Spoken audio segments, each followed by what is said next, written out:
అందరికీ నా హృదయపూర్వక వందనాలు. పరిశుద్ధ గ్రంథంలోని ఒక వాక్య భాగాన్ని చదువుకుందామా? లూకాసు వార్త 21వ అధ్యాయము 36వ వచనం చదువుకుందామా. లూకాసు వార్త 21వ అధ్యాయము 36వ వచనం. కాబట్టి మీరు జరగబోవు వీటి నెలను తప్పించుకొని మనుష్య కుమారుని ఎదుట నిలువబడుటకు శక్తి గలవారగునట్లు ఎల్లప్పుడూ ప్రార్థన చేయొచ్చు మెలకువగా ఉండడని చెప్పాను. ఆ మాట అలాగే ఉంచి ఒక్కసారి కళ్ళు మూసుకొని ప్రార్థన చేద్దాం. ప్రభువా, ఈ మాట చేత నాతో మాట్లాడిని, నేను మీ పాదాల చెందుకు వచ్చిన్నాను. నాతో ఏ మాట ద్వారా నన్ను మాట్లాడినే ఉన్నారు, నన్ను ఏ విషయంలో బలపరిచినే ఉన్నారు. ప్రభు, ఒక్కసారి నాతో మాట్లాడి నేను ప్రార్థన చేద్దాం. మహాపరిశుద్ధుడా, మంచి బోధకుడా, మీ పరిశుద్ధమైన నామమునకు స్తుతులు వందనాలు. అయ్యా, మీ యొక్క నామమును బట్టి మరొక పర్యంతము నాయన అయ్యా మీరు నన్ను మీ పాదముల చెంత నిలవబెట్టారు. దేవా, మీ యొక్క బోరగా నన్ను మీరు వాడుకోమని ప్రార్థిస్తున్నాను తండ్రి. మీ యొక్క ఆత్మచేత నన్ను నడిపించండి, జ్ఞానము దయచేయండి నాయన. నాతో మాతో అందరితో మీరు మాట్లాడి మా యొక్క హృదయాలను మీరు సరిచేసి నాయన మీకు ఇష్టమైన పాత్రలుగా మిమ్మల్ని వాక్యం చేత దేవా దిద్దుకొని బ్రతుకుటకు మాకందరికీ సహాయం చేయమని యేసే పరిశుద్ధమైన నామమును అడిగి పొందుకొని నమ్మ పరమ తండ్రి, ఆమేన్. ఇక్కడ చదవబడిన వాక్య భాగంలో మీరు జరగబో వీటి నెలను తప్పించుకొని మనుష్య కుమారుని ఎదుట నిలవబడుటకు శక్తి గలవారగునట్లు ఎల్లప్పుడూ ప్రార్థన చేయొచ్చు మెలకువగా ఉండుడని చెప్పాను. ఇక్కడ మనం ఒక్క మాటను ఇదేనా మనం జ్ఞాపకం చేసుకుందాం. ఏంటనంటే దేవుని ఎదుట మనం నిలబడే రోజు ఒకటే వస్తుందంటండి. ఆ రోజు ఎప్పుడు అని అంటే మనకు తెలీదు. మొన్న పాస్టర్ గారు వచ్చి చెప్పారు కదా, దేవుని యొక్క జననము, యేసుక్రీస్తు వారి యొక్క జననము అయిపోయింది, మరణము అయిపోయింది, పునరుత్థానము అయిపోయింది. ఇంకేముంది మిగిలింది? ఆయన రాకడ మాత్రం మిగిలింది. ఆయన వచ్చారంటే ఏం చేస్తారు?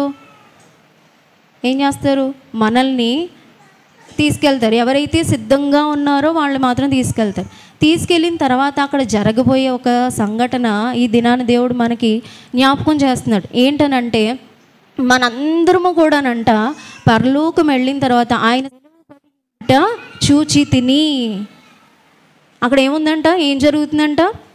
ఆ సింహాసనం ఎదుట అంటే దేవుని ఎదుట ఎవరు నిలబడ్డారంట? ఈ భూలోకంలోని కొద్దివారేమి గొప్పవారేమి అందరూ, అంటే తారతమ్యం లేదు. అంటే చిన్నోళ్ళు కావచ్చు, పెద్దోళ్ళు కావచ్చు, వృద్ధులు కావచ్చు, పిన్నలు కావచ్చు, పెద్దలు కావచ్చు, నెక్స్ట్ ఇంకా అంటే వయసు లేదంటే ధనికులు కావచ్చు, పేదవాళ్ళు కావచ్చు, ఇలాంటి ఏ తారతమ్యం లేదు. అంటే ఆ కులస్తు ఈ కులస్తులు అని చెప్పి కుల మత భేదాలు ఏమీ లేవంట. మొత్తం ఈ ప్రపంచంలో దేవుడు తన యొక్క పోలిక చొప్పున నరుడైన ఆదామును చేసి తర్వాత తనకి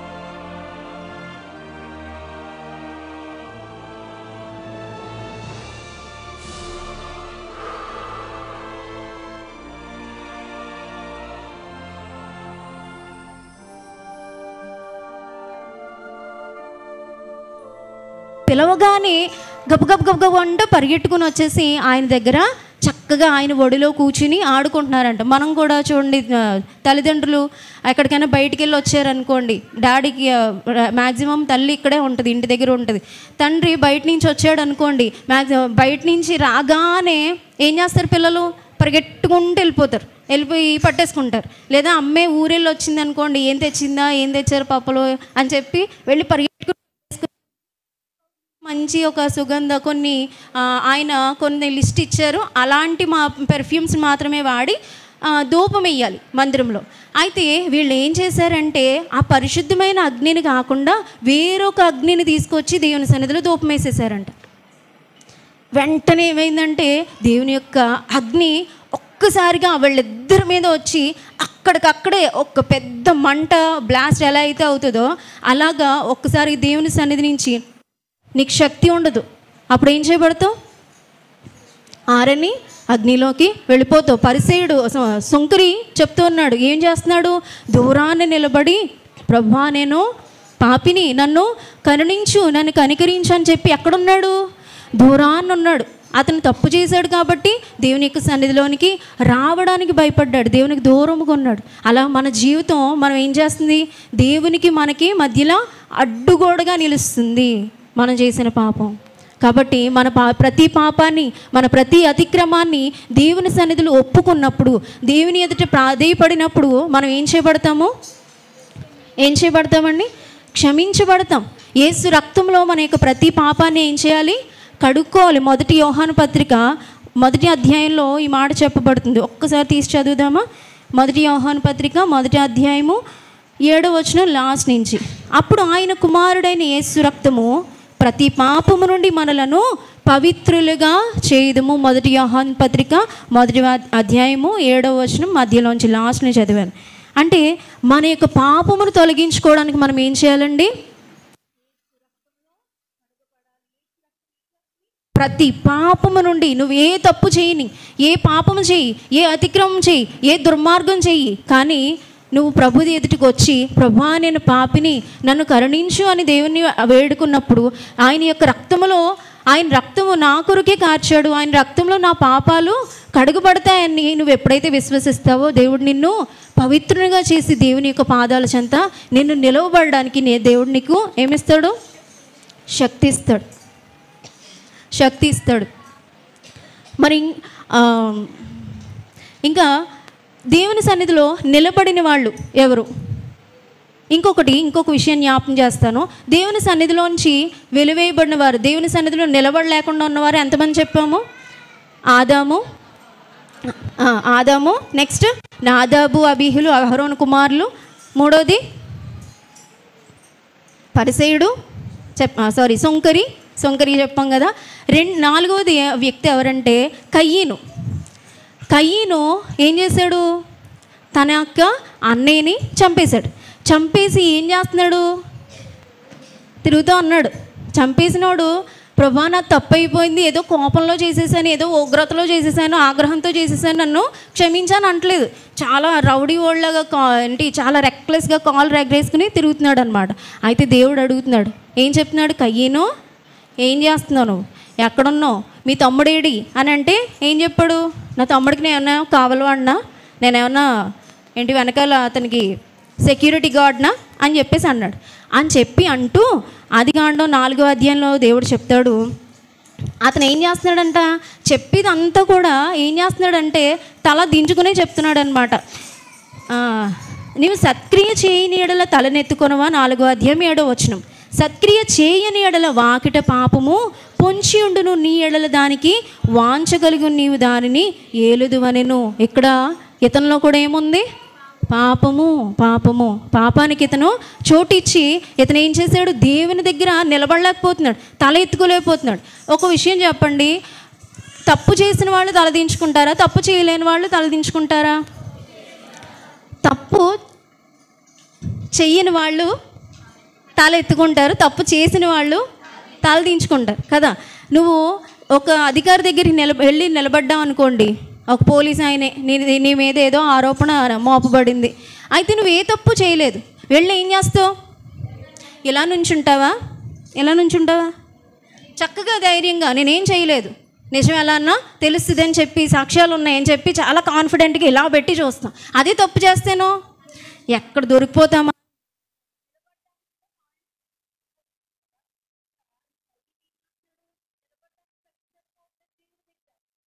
పాదాల చెంత మాట చెప్పడానికి శక్తి సరిపోవట్లేదు. ఏం చేశాడు? ఇతను అన్నగారిని, తమ్ముడిని చంపేశాడు. మంచి పనులు చేయలేదు, చెడ్డ పని చేశాడు. అందుకే నీవు సత్క్రియ చేసిన ఎడల తల ఎత్తుకొనవా? మనం సత్క్రియలు చేసినప్పుడు దేవుడు మనల్ని దేవుని ఎదుట నిలబడగలిగే శక్తిని దేవుడు ఇస్తాడు. మొట్టమొదటిగా పాపాన్ని మన జీవితంలోంచి తీసివేసుకున్నప్పుడు, యేసు రక్తంలో మనం కడగబడినప్పుడు దేవుడు మనల్ని దేవుని ఎదుట నిలబడగలిగే శక్తి ఇస్తాడు. రెండవదిగా సత్క్రియలు చేసినప్పుడు, సత్క్రియలు మన జీవితంలో ఉన్నప్పుడు, మంచి కార్యాలు మీకు తెలిసిన కొన్ని చెప్పండి. సత్క్రియలు అంటే మంచి పనులు మీకు తెలిసినవి టక్మని చెప్పాలి. చెప్పండి. మీరేం చెప్పట్లేదంటే మీకు ఏం మంచి పనులు తెలీదు అంటే మీరు ఏం మంచి పనులు చేయట్లేదు అని నాకు అర్థమవుతుంది.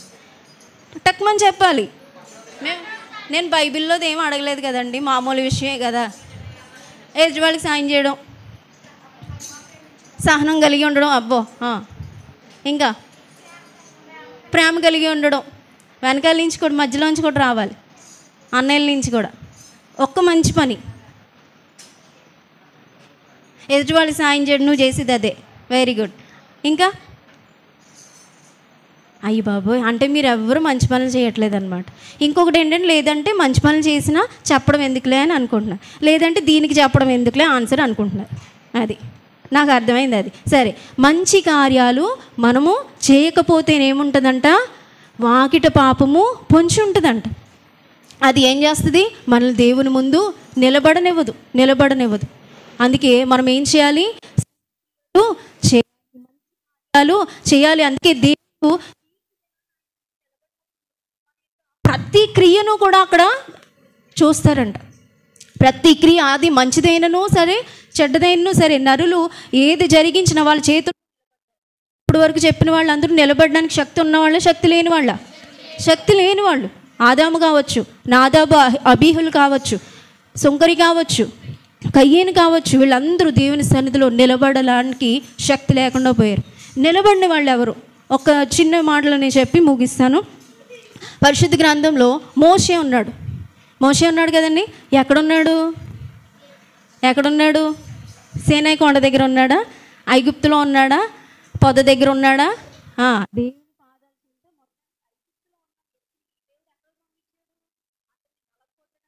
మార్చడానికి ఎక్కడ పంపించాడు?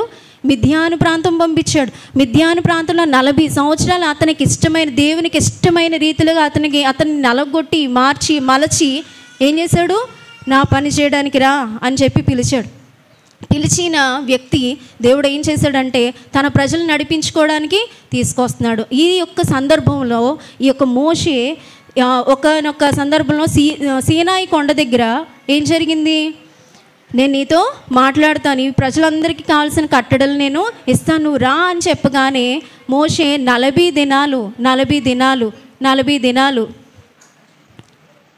దినాలు దేవుని యొక్క సన్నిధిలో అతను ఏం చేశాడండి? దేవునితో సహవాసం చేశాడు. ఈ సహవాసంలో ఏమైంది తెలుసా? ఎవరికైనా ఏమైంది?